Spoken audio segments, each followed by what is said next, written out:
ত্রয়োদশ জাতীয় সংসদ নির্বাচনের কর্মপরিকল্পনা রোডম্যাপ অনুমোদন করেছে নির্বাচন কমিশন ইসি। যে কোনো সময় এই নির্বাচনের রোডম্যাপ আনুষ্ঠানিকভাবে ঘোষণা করতে পারে ইসি। বৈঠকে কর্মপরিকল্পনার অনুমোদন দিয়েছে কমিশন। এখন যে কোনো সময় নির্বাচনের এই রোডম্যাপ আনুষ্ঠানিক ঘোষণা করা হতে পারে বলে ইসির কর্মকর্তারা জানিয়েছেন। গতকাল ২৭ আগস্ট বুধবার দুপুরে রাজধানীর আগারগাঁওয়ে নির্বাচন কমিশন ভবনে প্রধান নির্বাচন commissioner CEC AMM Nasir Uddin, ৪ নির্বাচন কমিশন ও ইসি সচিব এ নিয়ে বৈঠক করেছেন।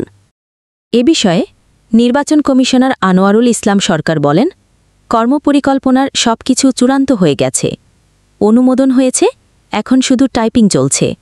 এর আগে গত বৃহস্পতিবার ত্রয়োদশ সংসদ নির্বাচনের কর্মপরিকল্পনা নিয়ে ৪ নির্বাচন কমিশনার ও ইসি কর্মকর্তা বৈঠক করেন। সেদিন নির্বাচন কমিশনার ব্রিগেডিয়ার জেনারেল অবসরপ্রাপ্ত আবুল ফজ মো সানাউল্লাহ বলেছিলেন, বিস্তারিত কর্মপরিকল্পনার বিষয়ে ইসি সচিব ব্রিফ করবেন।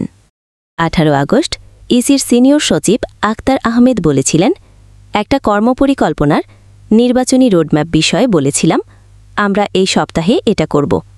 কর্মপরিকল্পনার তো আমাদের আন্তঃ-অনুবিভাগ সম্পর্কিত এবং অন্যান্য প্রাসঙ্গিক বিষয় নিয়ে কর্মপরিকল্পনা ড্রাফট করা হয়েছে। ড্রাফটটি এখন কমিশনে দিয়ে আমরা অ্যাপ্রুভ করব।